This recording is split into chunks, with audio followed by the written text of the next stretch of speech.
Hi, it's me again, Kris Talla. Welcome back to my YouTube channel. Okay guys, so for today's video guys, meron lang akong gustong i-share sa inyo konting kaalaman para po sa ating mga YouTube videos. So, bago po tayo magpatuloy guys, please sa mga bago dyan, please subscribe and of course, click notification bell para lagi kayong updated sa mga videos na ina-upload ko po sa channel na to. Okay guys, so ang ituturo ko ngayon is kung paano tayo maglagay ng ads at kung paano natin ayusin yung ads sa ating mga YouTube video. Okay guys, so syempre guys, bago magkaroon ng ads ang ating videos, kailangan ma-monetize or kailangan po natin maging partner sa YouTube para po magkaroon ng ads ang ating mga videos sa ating channel. So guys, of course, ang kailangan is 1,000 subscribers and 4,000 watch hours. So once na na-hit na once po na na-hit ninyo yung once po na na-hit ninyo yung requirements na yun, automatic po, pwede na kayo mag-apply for monetization. At pag once na na-approve kayo, mag-email sa inyo si YouTube. So, guys, pag once naman po na-monetize na kayo, guys, pwede nyo nang i-on ang monetization ng inyong mga YouTube videos para magkaroon ito ng ads. So, guys, ang ituturo ko ngayon, guys, is kung paano natin ayusin yung ads sa ating mga YouTube videos. Kasi minsan guys, ang mga ads na pumapasok is kumpul-kumpulan lang sa isang lugar doon sa iyong YouTube videos yung ayusin. Pero pag nasa 7 below yung video, yung minutes po ng video natin, isa lang po ang option doon. Kung depende sa inyo kung nasa middle at saka last or nasa unahan at saka nasa last lang po yung ads ng inyong video. So guys, suggest ko kung gusto niyo gumawa suggest ko lang para sa akin mas maganda na above mo ang maglalagay ng ating ads. So pwede kang magdagdag, pwede mong ayusin yung ads ng iyong videos. So guys,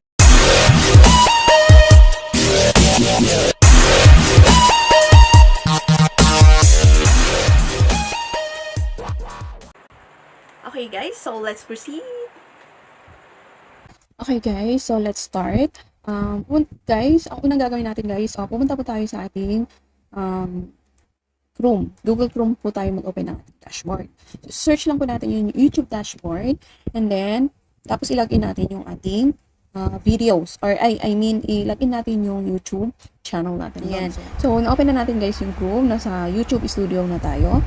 Ayan. So, guys, pwede nyo gawin ito sa inyong mismong cellphone or sa laptop. So, mas maganda kasi guys kung doon ninyo sa laptop gawin para mas maayos nyo yung ads ng videos nyo. Okay guys, so nandito na tayo sa channel ko, dito sa studio ko. Then, let's proceed guys. Huwag na tayo magpaligoy-ligoy pa. Ayan, so guys, pumunta lang po tayo sa ating videos and pinutin lang po natin sa right side, yung sa content. And then, guys, ipapakita ko muna sa inyo guys yung diferensya ng 8 minutes below or 7 minutes below and yung 8 minutes above. Okay, so ipapakita ko guys, ayan. So, syempre pag monetize na kayo, i-on nyo lang yung ayan. So, naka-on na po dito. Nakikita nyo guys dyan sa baba ng monetization, naka-on siya. So, ibig sabihin, may ads na siya. Ayan guys.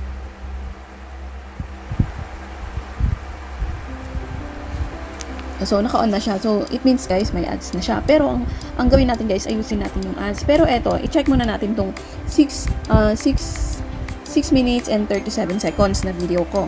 So, ang titignan natin guys kung paano natin ayusin yung ads. Ayan guys. So, yan, pinutin lang po natin doon. And then, pinutin lang po natin yung $sign. Ayan guys. So, eto guys, yung mag-a-appear. Eto yung magpapakita dito sa ating doon sa pinindot nating $sign. So, ayan, only videos longer than 8 minutes are eligible for ads during video. So, ibig sabihin guys, eto is hindi natin siya malalagay. At saka at the same time guys, nakikita nyo yung manage withdrawals. Yan guys, pag once na pwede nyo siyang ayusin, naka-highlight yan guys. And then, ayan guys, pag nasa 7 minutes below yung videos natin guys, ayan, or 8 minutes below, ayan guys, ang ads lang na mailalagay is before or before and after lang po yung malalagyan ng ads, wala na.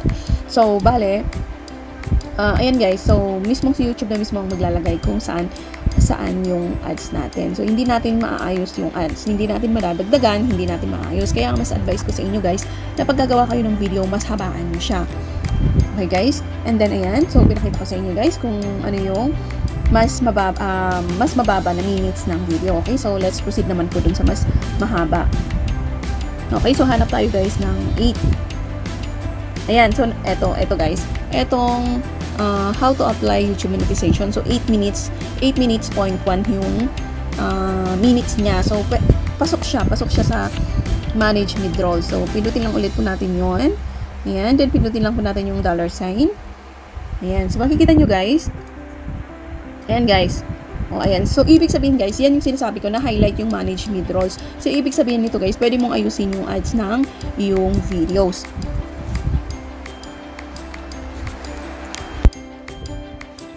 So, pwede mong ayusin yung ano tawag nito? Yung ads ng iyong video. So, pindutin lang po natin guys yung manage withdrawals. Ayan guys. So, eto guys, eto yung nakalagay. Ito kasi yung mga nilagay kong ads. So, ang ads lang na nilagay ko dito is 4 lang. Nasa dulo, 2 sa gitna, tsaka isa sa una. So, kung pwede, eto guys, pwede kang magdagdag. So, pindutin lang dito sa ad break. Ayan. Ayan, yung kung saan kasi etong line na to, doon may ilalagay. So, pwede naman ang ilagay. So, i-cancel muna natin yan guys.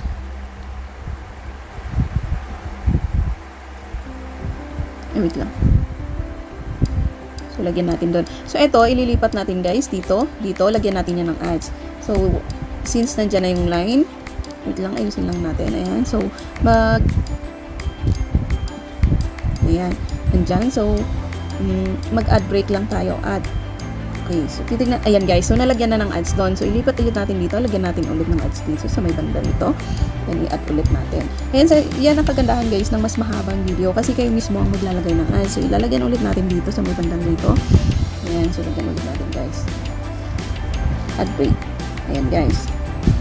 So, ayan na guys, yung magiging ads ng ating videos. Ayan, so, parang napakagahaman ko naman ata sa ads. Ang daming ads. 1, 2, 3, 4, 5, 6, 7, and 7 yung ads ng ating video. Okay guys, so, ayan, kung mas advisable guys, wag yung gaanong damihan yung ads ng inyong video kasi minsan yung mga nanonood iinis sila sa mga ads. So, ayan guys, i-delete ko na lang later. So, at least yan, nakita nyo guys. So, i-save lang ninyo guys. Continue, pindutin lang yung continue. And then, ayan, so naka-highlight yan, display ads, overlay ads. Yung mga overlay ads, okay lang yan. Yung mga sponsor cards, skippable video ads, tsaka pindutin din yung non-skippable ads video. Kung nasa inyo guys, kung anong gusto nyo, non-skippable or skippable guys. Skippable, oh yan, so kunyari yan, tanggalin ko yung skippable ads video. So, non-skippable na lang siya. Okay, so save ko na lang siya. Ayan, so save ko lang siya guys. Yan, save. Ayan, ganyan lang siya kadali mag-ayos ng ads natin guys. Alam ko maraming ang nakakaalam nito guys. Pero I hope, ayan, sa tutorial ko na to is maituro ko yung mga gusto nyong malaman. Ayan, so sana naituro ko sa inyo yung kung paano tayo maglagay ng ads dito sa ating mga videos at mag-ayos. Okay guys, so ayan, back na po tayo sa ating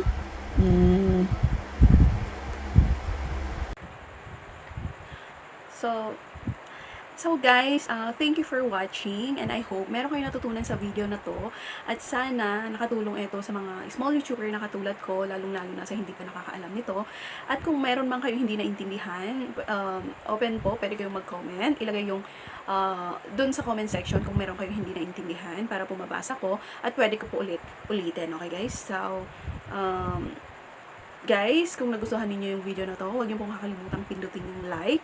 And kung hindi pa kayo nakapag-subscribe, please subscribe and click notification bell para lagi kayong updated sa mga videos na ina-upload ko po sa channel na to. And again, thank you very much for watching and God bless.